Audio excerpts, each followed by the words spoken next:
And 3, 2, 1. Hello, and welcome again to another episode of Third Way Radio. This is episode 3. Today we will be talking about social programs and how we as third positionists would approach them. Today on the panel we have some returning guests. First up we have my man Bumpkin. Hey, I'm back again. Yes. Next we have Mr. Earl Turner. I'm back. Yes. We also have Mr. Prince Icarus.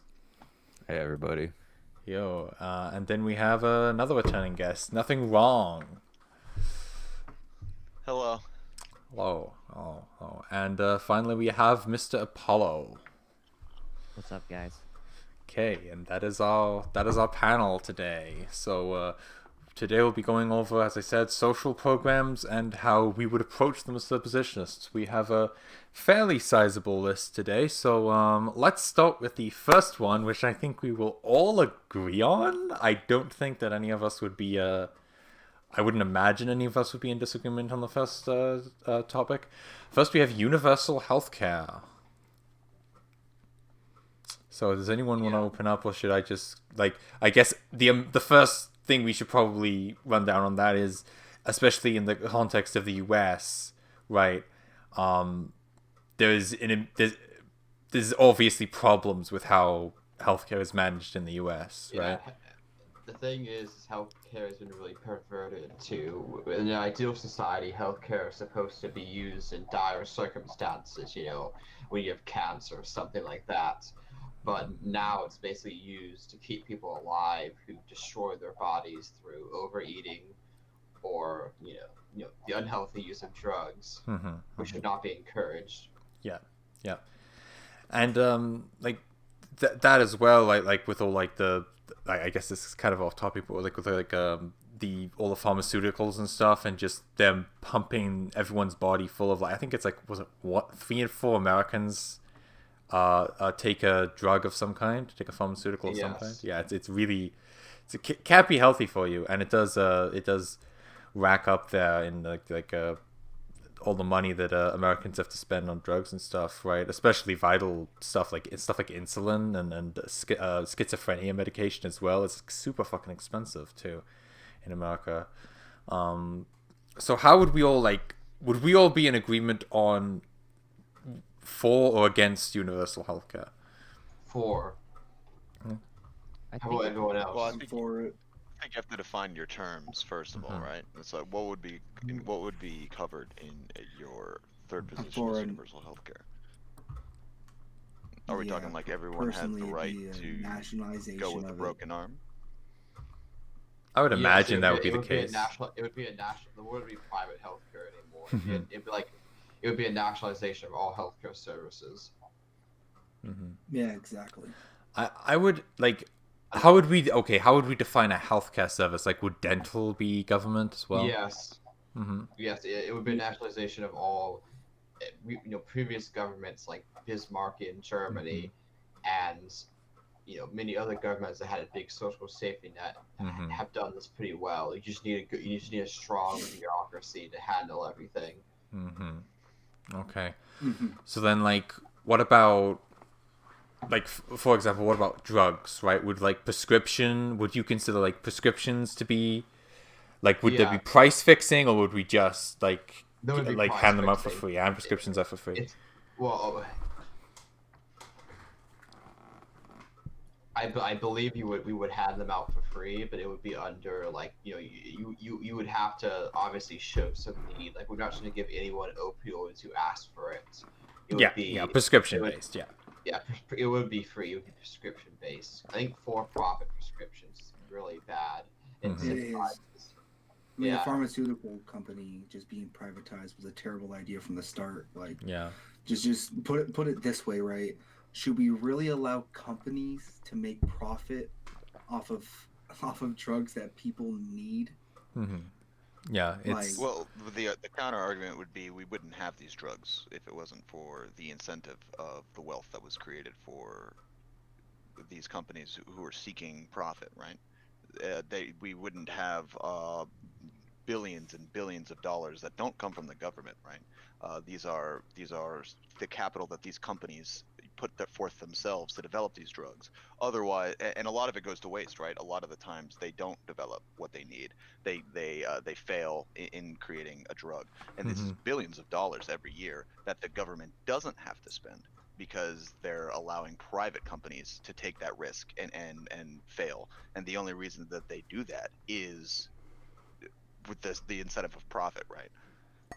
Could you imagine how? So you'd have a lot less drugs. Yeah, you have could you imagine how?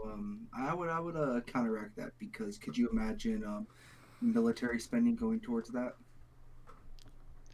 There's a strong case to be made for that, for rearranging the budget to compensate for something like that. But the underlying principle is that there's really no substitute for competition. You would be trading cheaper drugs for, I don't want to say less effective, but you wouldn't have as many drugs, or there was, at least, it wouldn't be as much money in research and development. There would still be yes, there would. The government can do fund massive research and development programs. That's what the government would do. We would just have, public research and development programs. I mean, we do that already, just to a lesser extent. And it doesn't necessarily stop pharmaceutical companies from competing and making new drugs. It just means that if someone is prescribed those drugs, right, like you could be, like, for example, take whatever hormone deficiency, like a thyroid medication, right? You're prescribed a thyroid medication. We could just make it so that, hey, we prescribe this thyroid medication, and this type of thyroid medication, instead of a specific brand, right, they'll just give you like a choice, right, of fairly similar thyroid medications, right, and then you get to pick between the ones that you'd like or didn't like. Yeah, right? Different side effects and all. Yeah, different side effects or less. Similar to like medical marijuana, kind of, I guess. Well, I think one thing that should be stressed as we're talking about all of this is that, we're going to be in an ideal society. You're going to be looking at a culture of health that's promoted, and as we see, like, sort of, as Nothing Wrong was kind of talking about how capital in a way is a driving force for innovation and for businesses to actually create these drugs and create these items. We're going to be not just living in this materialistic society that we have today. It's going to be a culture of health and strength and trying to do the greater good for humanity. So I think that is going to be an overriding force as opposed to just pure capital. Like, you want to get your financial compensation, you want to give awards and money to people who deserve it, but at the same time, it's going to be serving the greater good to humanity, which is going to be the driving force in third position. Yeah, financial compensation, we shouldn't make that the main goal for pharmaceutical companies. It should specifically be for the betterment of the country, for the betterment of all the citizens. Yes. Exactly. I mean, that's the point of NASA now. NASA isn't out to make profit, it's out to further space travel. That should be the guiding ethos for all, companies, or I guess government, under the government. So do you guys think that do you guys think that there should be potentially privatized healthcare at any level, right? No. Like a mixed model, or would you advocate for solely a universalized healthcare model? I believe in a total state, so I would say no private healthcare. Why would you want no private healthcare? What's the disadvantage? Because it would be a power structure that would directly oppose the government in some way. Why? Because the government already has healthcare, so if we have private healthcare, then it's obviously going to be competing against the government healthcare in some way, and it's going to be a subversion. It would be a competition, yes, but I don't think necessarily it would be a subversion. For instance, if the government fills one task and citizens also fill that task, it doesn't necessarily subvert, the strength of the government, right? In fact, you could argue that it helps the government in some situations because the government now no longer has to fulfill that task. For instance, people who clean their own roads. In small communities, they do a lot of their own waste management, etc. These don't undermine the underlying waste management of the state that they're in, right? These in effect help. And I would see the same way with privatized healthcare. There's no reason to disallow it. But by allowing that, you're allowing people to make profit. Yeah. See, I don't think profit is. I don't think that's wrong. Yeah, I'm not against it either. They're allowed to make the profit. I think profit. What's wrong with that? I think profit's an inherently materialist idea, and if the only goal that company has is profit, that should not be our goal in a third positionist state. It should be, an anti-materialist doctrine. I think that you can harmonize both ideas. Well, like, you can have necessarily a free market and still have like an anti-materialist society, right? Or not necessarily anti-materialist, but basically less materialist than our society is now, right? Greatly so.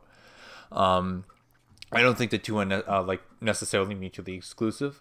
I think that while market incentives do absolutely breed innovation, right? There is also room for government intervention in certain sectors to, if nothing else, even in some cases maximize efficiency, right, of those industries, right?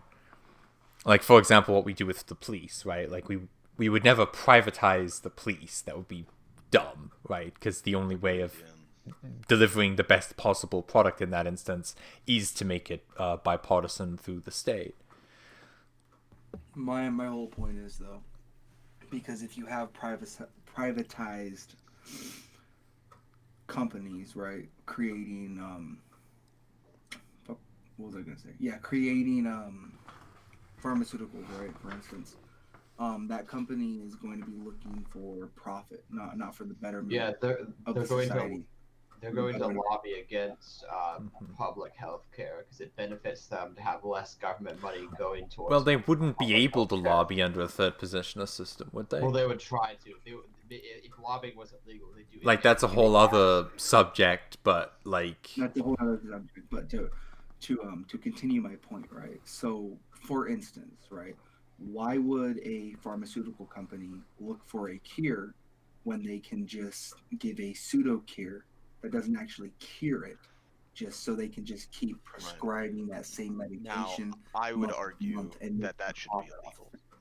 Well, yeah, and that's what I mean by like illegal, absolutely, and you would have a government step in and take action there. So you'd have to have fine lines where you say, please, profit. It can be your motivator.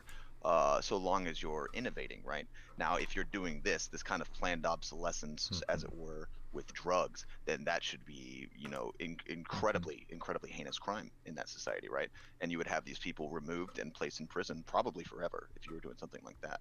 And so the role of the state, in my eyes, should be to basically be I don't want to say the watchman or whatever, but to say, listen, please innovate on our behalf, right? But we have these lines that if you cross, that is an absolute, will not be tolerated. Or I think some of the side effects to these pharmaceuticals, right? You'll find pharmaceutical companies creating more products to counteract the side effects of some of these pills. Right, it just perpetuates that. Well, I think that like, again, I think nothing wrong is saying that within a third positionist society, right, you would have a system in which the government would push for innovations as needed, right, and restrict market abuse as needed, right? Like, for example, if there was like if there was a need within society that we needed a certain drug to cure a certain disease or cancer or whatever, right, that it wouldn't just be a fact of companies selling them the treatment, that state would step in and say, okay, here's like a contract for a cure, right? Like, kind of like the military does with military vehicles, right? Exactly.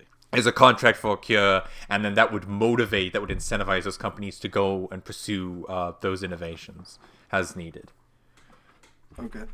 Yeah. Okay. And I mean, I also look at it in the same way as I look at private schools versus public schools. I mean, private schools aren't necessarily resisting the idea of public schools. It's just each one has its own focus, has its own funding methods, and so you could have your state-sponsored companies, and then you could have private companies as well. But yeah, you would still have the state oversee what's going on, and anything that goes against the state would be crushed. That's Agreed. good point. Good point. Are we all done with that? We'll move on to the. I have one thing. Okay. I want to just touch on the South African model. I think is something that we should examine. They have a really interesting system where obviously doctors are a high-paid profession, right? The reason you want to go in is because it makes money, and that's the reason you go to school for such a long time and you put in a lot of effort, and it's really difficult, right? There's a lot of pain in the ass, as it were, to become a doctor, and the reason that you do that, you put up with that, is because it makes a lot of money.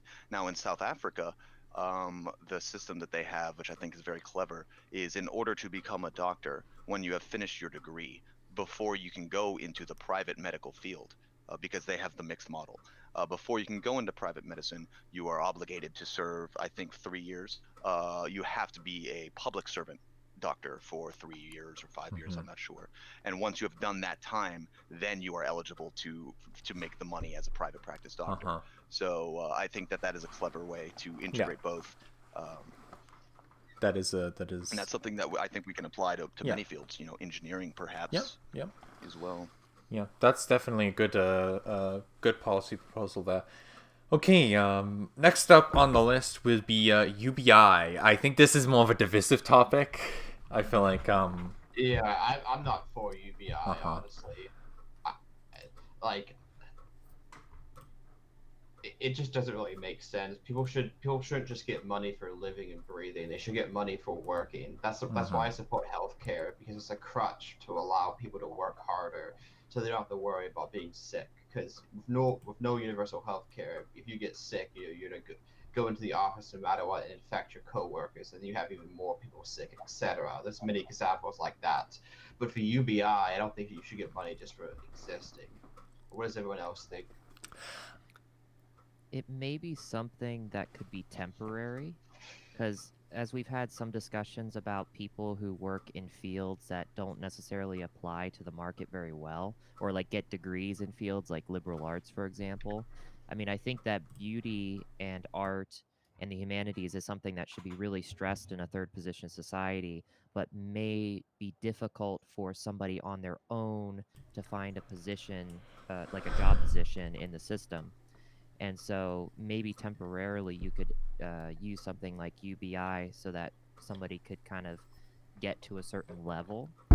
I would like to interject really quickly. That's why, personally, I believe in a corporate state where you would have it would be a guild system in some sense, like the humanities would be a guild system where you'd have like an artist guild, and they would get a pension from the state itself if they could meet a certain level of artistic value. That is an interesting. Yeah, I think as long as because I was the same thing with Apollo. If I'm going to support UBI, I wanted to go to something that's has less of a market value, so art, sculpture, all that kind of stuff. That wouldn't be UBI though. That would just be like subsidies. Yeah, so it would be like it would just kind of be of a more specified format, so only certain people are eligible for it. So it wouldn't wouldn't exactly be universal. That's just what I proposed. It's not UBI. UBI is a universal basic income, so everyone who's at job age is going to get the same amount of money, no matter who they are. How would you how would you guys propose we deal with like mass industrialization and stuff, right? Because like that's usually the context in which UBI is brought up. Like automation. Yeah, like automation. Heavy that's going to be in the future. I would support so UBI basically replacing the need for human labor. Yeah, but that's very far in the future. If we're fully automated, I would support UBI, obviously. But that's very far in the future. I don't think that's happening anytime soon. I would say that automation isn't necessarily going to end all jobs, right? It'll just open gateways for different jobs for people to do, right? Yeah. I think by the time in like the 2500s that we're at the point where like all tasks are automated, right? All the coding, all the machinery, everything is like a everything has been automated away. I think at that point we won't really have to worry about that sort of stuff, right? I feel like that at that point we'll kind of just be reenacting the movie WALL-E, right? We'll just become like giant fat blobs on the spaceship. But that's a fucking dystopia of itself. So yeah, isn't that the goal? Yeah, isn't that the goal? You want to reenact WALL-E? Shit, I'm in the wrong chat. It's breakfast in a cup. Yeah, okay. Yeah, Siri, can you please print me my 4-course meal? Yeah. But I do see the whole idea of not just automation, but industrialization in general, taking away a certain amount of craftsmanship from society. And I think that's going to be the biggest problem in the future, because will we be able to stop industrialization and automation to a point where people can still practice their craft and not be stuck in the like as a cog in the machine? I would approach it from like I guess I would call it a North Korean model, where like the government is far more technologically advanced than the people, but it purposefully restricts technologies so that the people hurtful. Sorry? I said that I would say a government that purposely restricts technologies that are hurtful to harmful to the people and to some degree, right? To basically to incentivize increased like social interaction and stuff and quality of life, right? Like, well, I'd say it's tough to. I was just gonna say it's tough to know like what's harmful, because when we look at automation today, like people can get cars pretty easily. Right. There's a certain financial and economic aspect to it, but then like I said, it takes away from like the aesthetics that cars or like other machines could be, which is kind of more of like a abstract concept as opposed to a financial one that can be measured. Like an example I could make is like, for example, we could invest in public transportation, and we could reinvent infrastructure to be similar to the Soviet Union, where most things are within walking distance, right? Has like de-incentivized cars and incentivized more walking, right? And even more sports, right?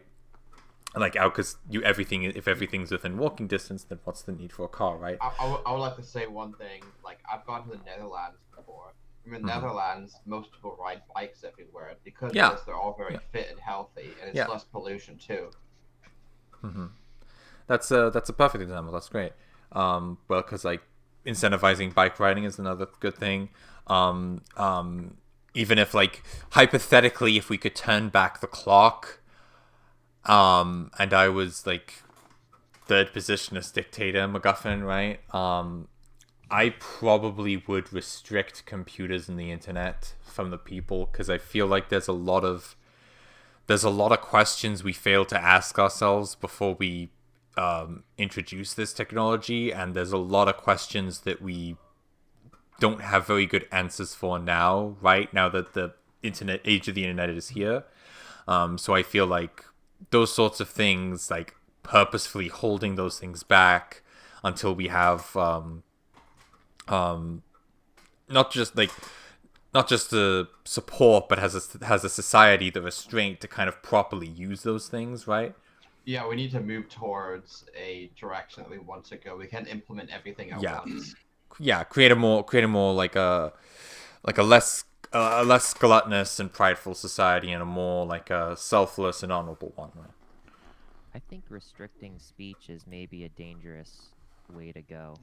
I'm not saying speech, I'm saying the internet, right? Well, that's kind of how, because there's a rabbit hole there that, again, it's a long like that could be a podcast in itself. Please comment if you want that to be please comment if you want that to be a podcast within itself about free speech. I feel like there are other things, like for example, access to things like internet pornography, things like live leak videos, right? And I think we can all agree that there needs to be a re-examination on how these things Yeah. are Mhm. accessible, Yeah. right? Perhaps restricting the internet is a really broad thing to say, but there needs to be more Mhm. insight or into what we allow people to view and at what Mhm. age, and there needs to be more. I hate to deprivate making things less anonymous. I hate doing that, but I think there are certain circumstances where it's important. I think there should be age restrictions on things like Mhm. pornography, and they should be very, very, very strict. I think it's incredibly dangerous that we have kids as young as they are Mhm. looking at pornography and things like social media as well. It's Yeah. highly addictive, and there we need to examine how we access them. Less than restricting the internet, we need to restrict how we interface with the internet. Mhm. Exactly, because a 13-year-old should not be able to go and watch porn on the internet. Yeah, probably. Yeah. There Should probably all be agree no with that. porn. Yeah. This is There very probably common. should be no porn, but I say at the we bare need to minimum, nationalize porn. 13-year-old. That's Nationalized porn. Okay, okay. That's on that note we'll change moral topics. porn. Yeah, we'll All missionary all the time. okay, I guess while we're on the topic of sex. I guess we're on the topic of sex. Fertility programs and family loans. This I is entirely support this. this is a large problem with especially Western countries. We are seeing a very significant decline in our population. Asian countries too. Yeah, and this is something that like we don't have a very good answer for, right? As a society right now. And I feel like this is something that we would have to like uh, struggle with, right? If we whether to put ourselves, like if we ever got into a position of power, right? Because you would be going up against the predominant culture, which is one of hyper individualism and modernity to the nth degree. And so this is one policy that I think would be very helpful to try and like bring bring women back to the home and put men back in a position where they can properly provide for their families, right? At least in like we could definitely do this long term, but at least in the short term, it's a good incentive, right? So fertility programs would be something like we could give a dividend for each child, right? Like a tax deduction, make your child tax deductible, or we could use a program where upon marriage you could have an interest-free loan, right, of a certain amount, and then for each child produced by that couple, the debt of that loan is forgiven up in intervals of 25% up to 100%, right? So if you were to have 4 children, then you just get a free however much, right, money, however, like 50,000, 100,000 free bucks. So what do you guys think of that? How do you guys think of fertility programs and incentivizing birth rates? Well, first of all, we need to get rid of that name. That just sounds terrible. No, Fertility I don't think programs? anyone is gonna want to go for a fertility program. Marriage stipend, perhaps. We or could, something. yeah. I Like, just kind of like jotted those down, so I was like, okay, fertility program. There we go.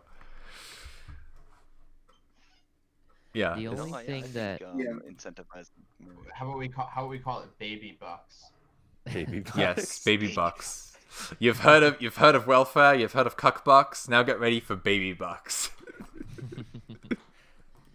the only thing I would say about incentivizing the birth rate is, and I guess it's kind of more of a leftist argument, but just the whole idea about the environment and population. And I think it is something to consider for sure about how the increased population is negatively impacting the environment. We're not going to increase it indefinitely. I think that's the point. Well, yes, and I can take this. yeah, you can take this. I was waiting for you to interject because I know you have Hey, opinions on this. Anyways, so instead of worrying about the population, a higher population would incentivize the state to try to reach for the stars, literally, right? And just genuinely, because we shouldn't be worried about the population, right? As soon as you get into subjects like population control, right, it gets pretty immoral, right? Because you're like, okay, well, either we just stop letting people have children like China, right? Or limiting that, which is iffy, right? Or B, we talk about, people that aren't really beneficial to society and what we should do with them. But instead of thinking about it like that, right, we should think about it like this. How can we terraform Mars? What kind of energy, what kind of energy could we use to get there in the first place, right? And how we can expand across the universe, right? Because it's, of course we're gonna have a population problem on Earth, right? The longer we go along, the longer, the more populations there's gonna be. This was inevitable. We've just stalled until this point, so we should just try to go and terraform Mars, or try to at least get a large population into space, right? Mm-hmm. So is this going to, I guess, get away from Earth so it can like heal itself or something, or Yeah. are we just abandoning Earth in general and saying No, we're not abandoning I Earth, think right? I think what Pumpkin is trying to say is it gives us an incentive to find more land, right? It's similar to how when it's similar to how one of the main reasons that Christopher Columbus, right, got the funding that he got from the Spanish government was because they needed a trade route to Japan, right? Because they needed silks and other things, right? Because of the high demand of those things, because of the very quickly exploding aristocracy in Europe, right, at the time.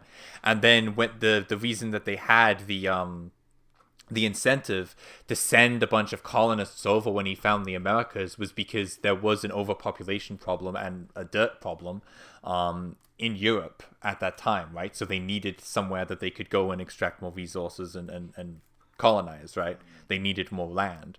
Europe's not a very big place, right? So I feel like that's a similar mentality that we're approaching to this situation, where instead of just saying, okay, let's just conserve and go quietly into the dustbin of history, why don't we continue to expand out into the world, right? Why don't we continue to reach for the stars and eventually other galaxies? Yeah, we're not abandoning Earth. We're just spreading out more. Yeah, we're just spreading out, right?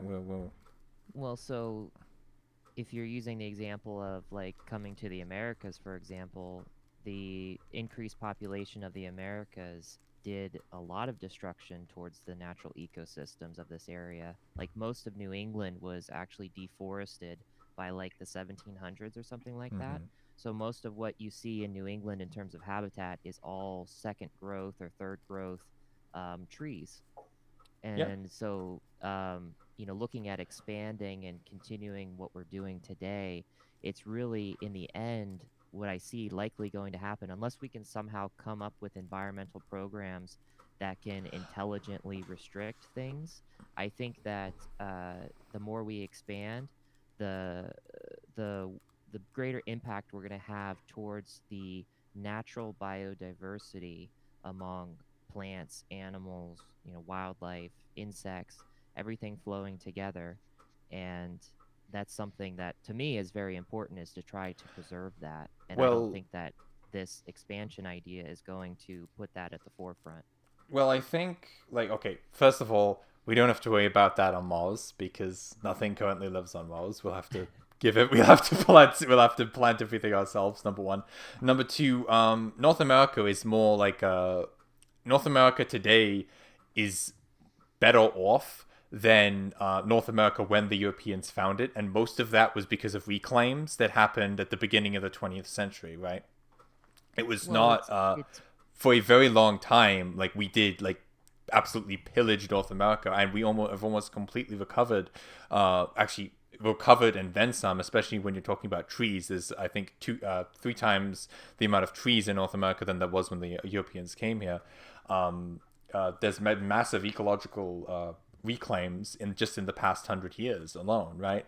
So I think that if we're going into that situation thinking about that, right, and thinking about our effect on the environment, I feel that won't be as much of an issue, unlike when the European settlers came over and kind of I mean, there screwed may some be things more up. trees, but you can't argue that there's significantly less biodiversity than there was 400 years ago. I mean, that's inarguable. I would disagree. Like, we have introduced a variety of new species in conjunction with all of the ones that we've driven to extinction. So the simple lack of biodiversity, I don't think is accurate. I think that there has been ecological damage, but I think that that's something that would have happened at one way or another naturally anyway. I like to think of it as humans are part of the environment, not above the environment. We're not like gatekeepers of nature. We're part of it, right? And so if we end up coming into it and start screwing everything up, well, that's what happened to a bunch of ecosystems a bunch of times, right? Like, for example, I believe it was in Siberia. There was a panda. There was a type of panda, right? And it got completely fucking destroyed by the it went extinct because of the long-nosed bear that just went in and basically eradicated everything in that environment, right? So that's just kind of like basically nature at work, right? I don't like this idea of us looking at it from the position of, oh, we're this like super destructive force that's going to destroy like all of the ecosystem, and any ecosystem we come into contact with, we have to be super fragile with it. It's like, yes, we shouldn't be dumping like neurotoxins into the river, but just us inhabiting that environment isn't necessarily a bad thing. If the thing is, with a lot of the free trade going around, that gives and that causes a lot of invasive species to take ground, and that's kind of the problem with human expansion, free movement, and all that. Is it gives all these invasive species chance to grow in a place where it should have never been in the first place, and because of that, a lot of the natural species in that area can't really compensate for it because they're not used to it. They're already used to the cycle that they already have, and that's part of what the issue is. Once something goes extinct, then there's a population boom of another species. That's why we're having a deer problem and a boar problem right now, is because of human intervention. Because we got rid of the wolves. Yeah, and I would write that down too. That's just like the environment and nature does change naturally, right? There have been multiple instances of the environment changing quite rapidly because of the introduction of a new species or because of some cataclysmic natural catastrophe or something like that, right? Like the age of mammals only came around because of the age of dinosaurs ended, right? So like the idea that, oh yes, we should probably approach it from a position of let's try not to be purposefully destructive. Let's try to minimize all collateral damage, right? But just sitting there and saying, oh, this aggressive species is killing a bunch of other plants, right? It would have happened one way or the other. Another species would have come in at some point and destroyed the environment, right? And because the environment is disrupted, that ends up creating new opportunities for different animals later down the road. It really doesn't work as promising as that statement, though. What ends up happening is the biodiversity gets limited to a select few of species, and many of the birds that have grown up here in this ecosystem, they cannot survive off of those plants. Even though they might have berries or they might have some sort of food, it makes them sick. It causes them to die. And this displacement, when you like, if you were to look into your local woods, for example, and you're looking at like what the biodiversity is, you're going to see a huge population of invasives taking over and very limited actual native species. So the entire planet, if we don't take action to this, is going to be basically a very small select amount of ecosystem biodiversity. And that's kind of what a lot of ecologists and things are looking at. So it's not a natural process that's okay. It's happening at a rate that's much greater than any natural process would ever take form. Interesting. So I think we veered like rapidly off topic there, but that was a good discussion. It was a good discussion. Yeah, let's maybe do that talk for another time. Yeah, let's do that talk another time. I didn't actually realize that we veered off, but yeah, we veered off. It's fine. It's fine. It's fine. We're chill. We're chill on this on the Third Way Radio podcast. Episode. Sorry. I guess environment's going to be a whole nother Yeah, that's going to be a whole nother episode. But anyway, back onto social programs. Where was it? Where were we? We were at fertility programs, and then we. Oh yes. Next was pensions. Particularly veterans pensions and universal citizens pensions, right? So how would you guys approach? How would you guys approach that? Would you guys be for? I'm assuming everyone would be for veterans pensions, but would you guys be for any reforms on veterans pensions? Would you guys be for a universal citizens pension? What would be your thoughts on that? Talk to me about the citizens pension. I've never heard of such a thing. So basically, and I know about this because Ireland has this. Is basically when every citizen, when they reach a certain age, they get a government pension, right? And then that's paid out to them until they like 60s. Some places it's 60s. In Ireland it's 60, right? I believe. It's older people. Sorry. I was wondering, it could have been 18. I just wasn't sure how it worked. So it's just older people get a pension from the older government. People. I know some countries, regardless of service. Yeah, that's just a basic pension, right? So anyone who comes of a certain age is granted that pension. I guess if you're rich, you just write it off, right? Or at least that's what they do in Ireland. I know some countries, I can't remember which one, some countries decide to pay them out by 55, right? They pay out all benefits by 55, so they basically just give you a lump sum when you're like 50 or something, or 45, and then it's paid out all of it by 55, and then you just live off of that for the rest of your years. So this is kind of like an EBI, an elderly basic income, guess, more or less? Yeah, I would guess. Would you have that on top of universal basic income? It would depend. I personally wouldn't be in support of universal basic, although I guess if you were in support of that system, a pension wouldn't necessarily be a bad idea on top of that for like medical expenses. But then there's the other side of that sword, which is how much is that going to cost, and why would you dump money into someone who hasn't necessarily paid into the system, right? Again, it's a double-edged sword there. Like, I personally wouldn't be for it, right? Generally, but I mean, generally, all a pension is you have an organization, like generally your employer, who takes a percentage of what you earn and keeps it for you until years down the road, right? So it's essentially it's your money, and you're having someone else save it on your behalf, right? So would it be any different than that? That's how a pension. Yeah, that's basically how the pension system in Ireland works. It's taken off of taxes, so it's a universal pension for everyone, right? So it's taken out of taxes, and then you're given it after a certain time. In Ireland, I think it's 60. That more or less exists in America under Social Security. That's not very radical in terms of it being. So would you guys be for like expanding that or retracting that system? I'd be for reworking it. Because sadly the U.S. government has been slowly picking out of that. Yeah. Out of people's pensions, and that should be fucking illegal. Yeah, that's kind of dumb. You can't just that is money that people have earned, right? And that's supposed to be set aside away from taxes, right? So that's something they can get at towards the end of their life, right? That's like the reward for thank you for paying into the system, right? So it just seems very dishonest. Well, yeah. When would you guys be in favor of paying those pensions out? I'd say 55. I think 55 is actually a good So you would pay it all out by 55, or? Yeah. Well, I think it needs to be based on how much is put in, right? So you need to. The reason that we have these things is because we can't have elderly people starving in the country, right? Like, you can't have an elderly person who's unable to feed themselves starving in the streets, right? Most people have deemed that an unacceptable outcome.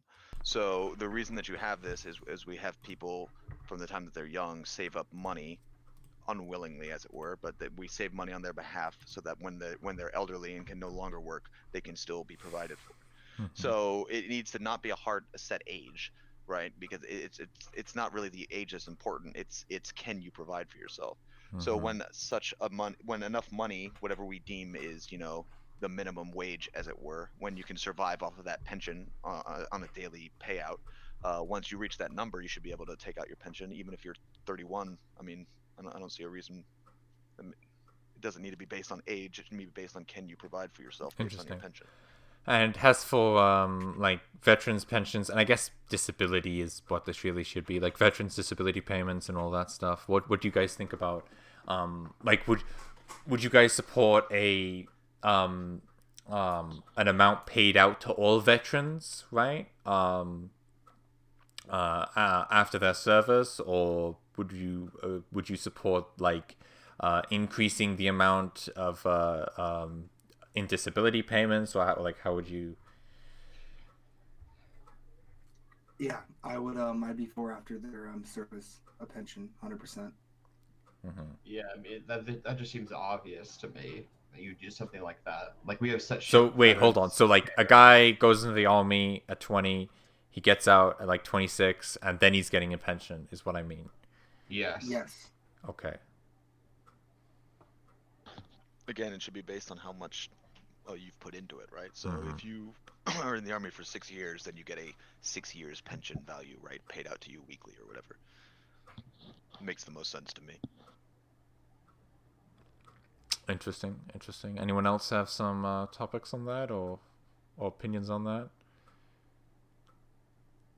Yeah, no? I think years in, years out, probably most years in, years out. That. Okay, so on that note, we will be moving to our last topic. And oh, look, it's 45. Okay, that's perfect. On that note, we'll be moving to our last topic tonight: student loan forgiveness. I'm pretty sure we're all like somewhere supporting this, but I'd like to hear your thoughts on it. So it really depends on what you went for, man. I mean, if you willingly went and got a loan to be like, I don't know, a gender studies professor, and there's not a large job market for that, and now you're wondering, why you can't pay your loan off. I mean, it's because you can't get a job because you chose a stupid thing to go for. Hopefully we would have genders, like we would nationalize universities. We wouldn't even have useless courses like that. Honestly. Yeah, of course. But I mean, we got to think about this as of, if third positionism rose in the U.S., we would have to deal with this. You know what I mean? Those current problems, right? We can't just willy-nilly just wash those away. I would still forgive their loans. I mean, you kind of have to. It's not really their fault. They've been tricked into, having a really bad course. And with that, it's too much of a broad stroke to say if you went into a degree, if you went into a field that wasn't profitable into the market, that would discount a lot of the humanities fields. That would just kick them to the curb, which has been a real problem in the U.S. Our STEM field is expanding, but our humanities is decreasing. And I think that's a huge problem that we should consider. Like if we're doing it solely on, you went into a degree that doesn't give you money, well, it's because there isn't a job market. There's an incentive to be a humanities person, even though it's something that people should strive after, because some people do better in those fields rather than a STEM field.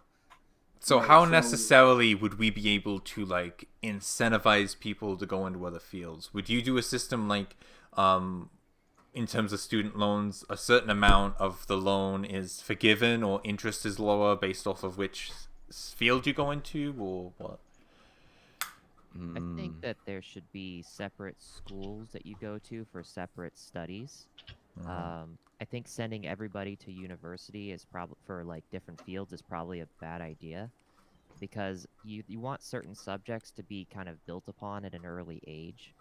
And I think it also will, like the German school system, I think, and some other European school systems works like this, where you kind of choose a certain path a little earlier in life, like when you're maybe about 14.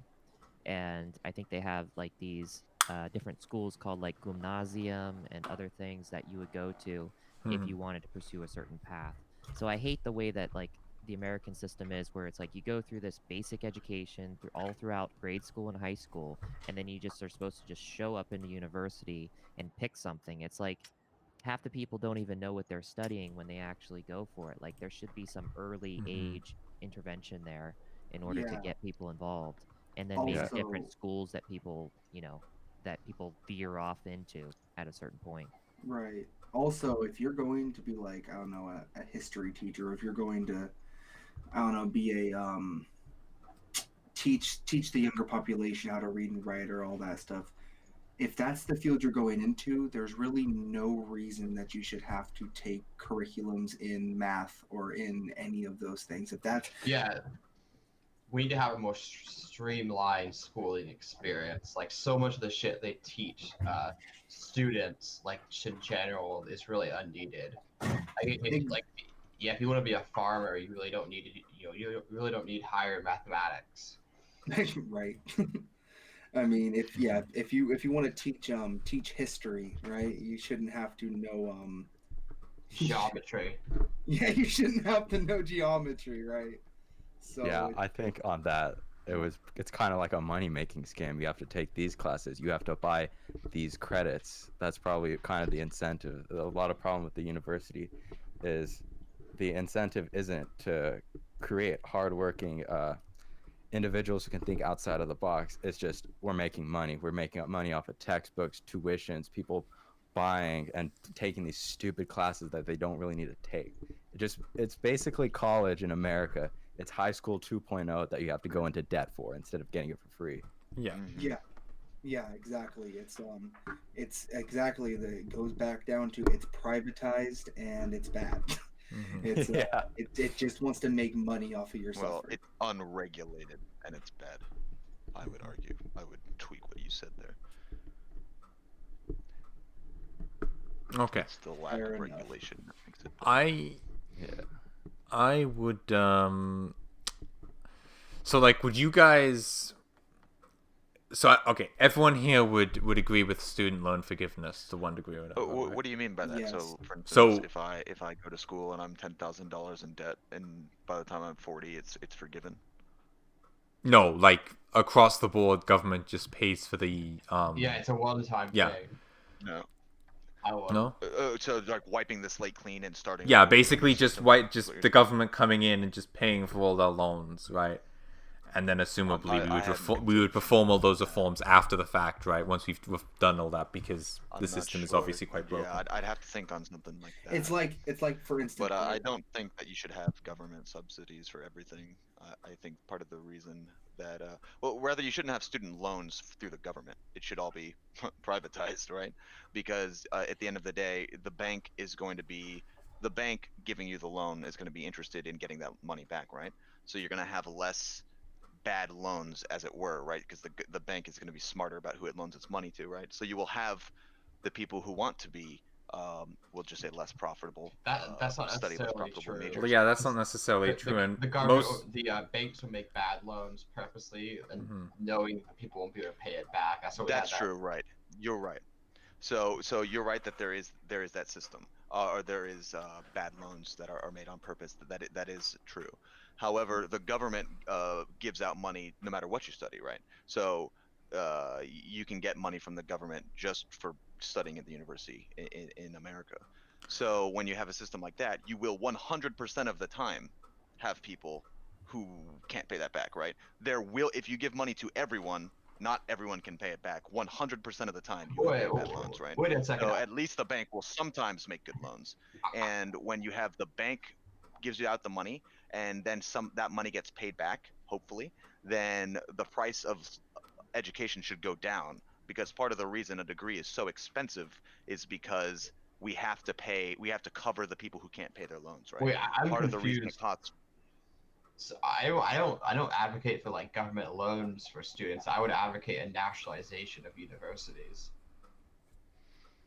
I would agree with you that we shouldn't have government loans. Is basically my point. We shouldn't have government loans. We should have private loans. I would counter that argument.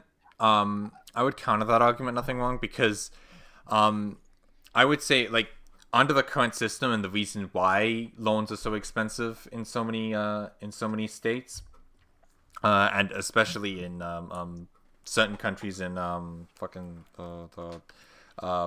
Eastern Europe, is because they never is because the banks purposefully give out loans that they're not able to pay back, right, in full at that time. So then they have to either renegotiate those loans, or they're able to make out more loans, right, because the higher and higher price, right? So they're able to pay back At more the of end a of the day, longer it comes period down to of bad time. loans, though. We agree that it comes down to people who can't pay the money back that they borrow. Well, no, but the University banks doesn't- purposefully select people who they know aren't going to be able to pay the money back. Just like agree. in 2008, I agree, they purposefully went over and said, "Okay, you want a house? Oh, you're only making 30,000 a year.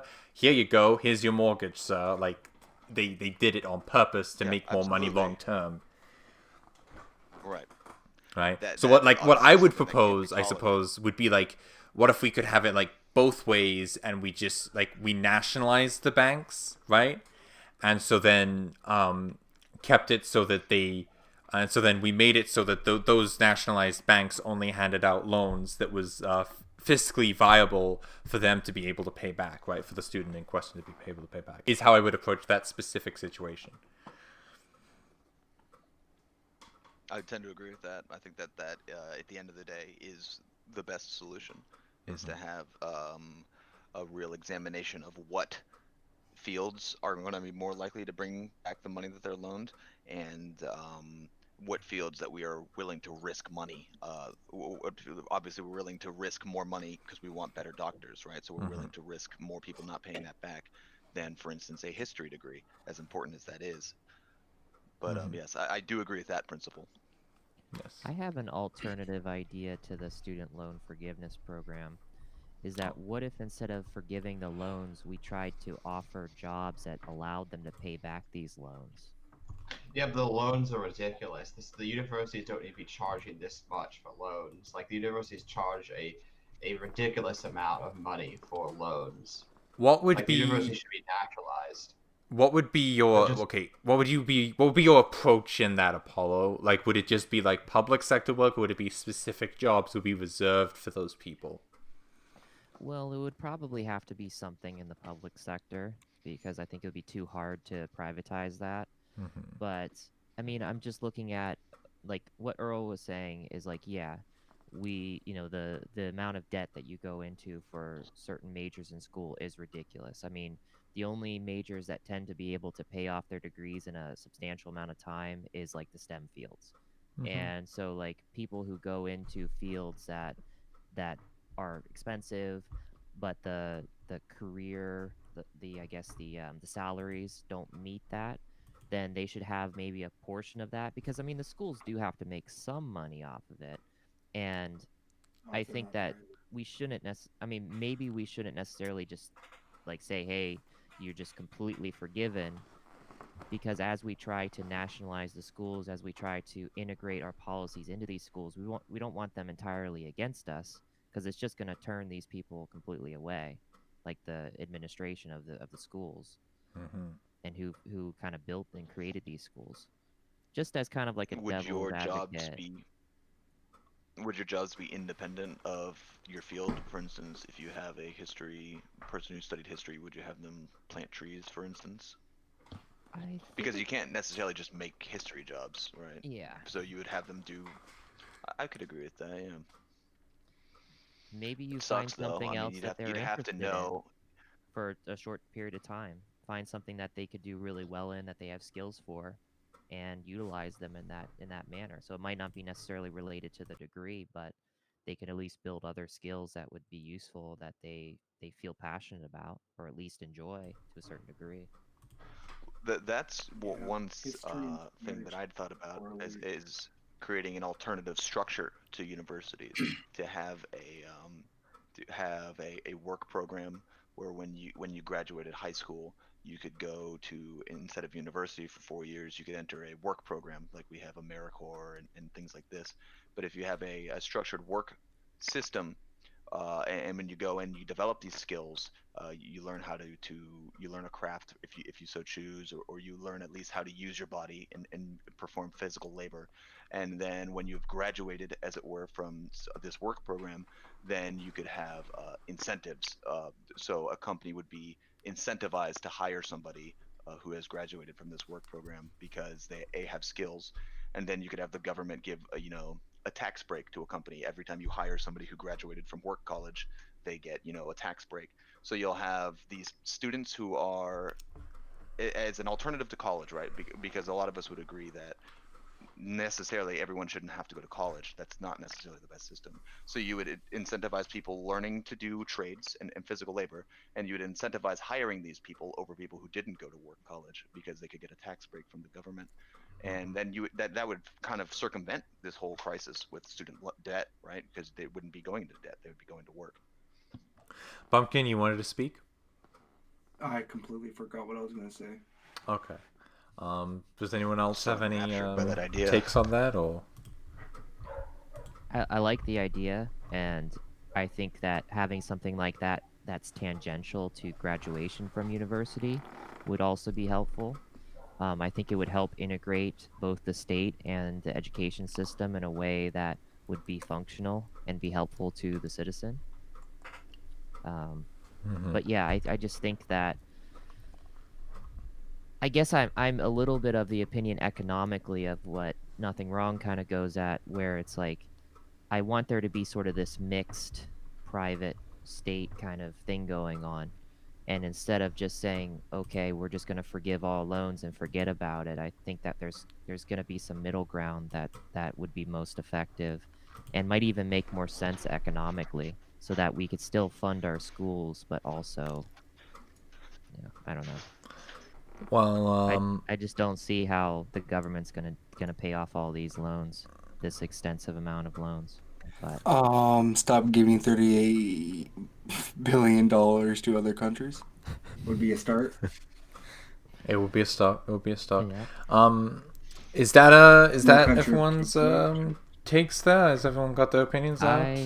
I just wanted to throw something out there, and just in relation to if anybody is interested in reading a little more about our discussion on environmentalism and ecology, I would definitely recommend the book Changes in the Land by William Cronin. And it's a really interesting history about how colonization of the Americas affected the ecology of New England in general. And it's not too technical or anything. It's something that everybody can kind of understand. We might do that. We might do that for book club at some point, or maybe we'll do a podcast about it. I don't know. If you want a podcast about it, please comment in the description. We will be reading them. Okay, so if that's is that everyone? Everyone's got their words out. Then we will be back next week for another episode of Third Way Radio, which should be a special guest appearance. So you guys can look forward to that.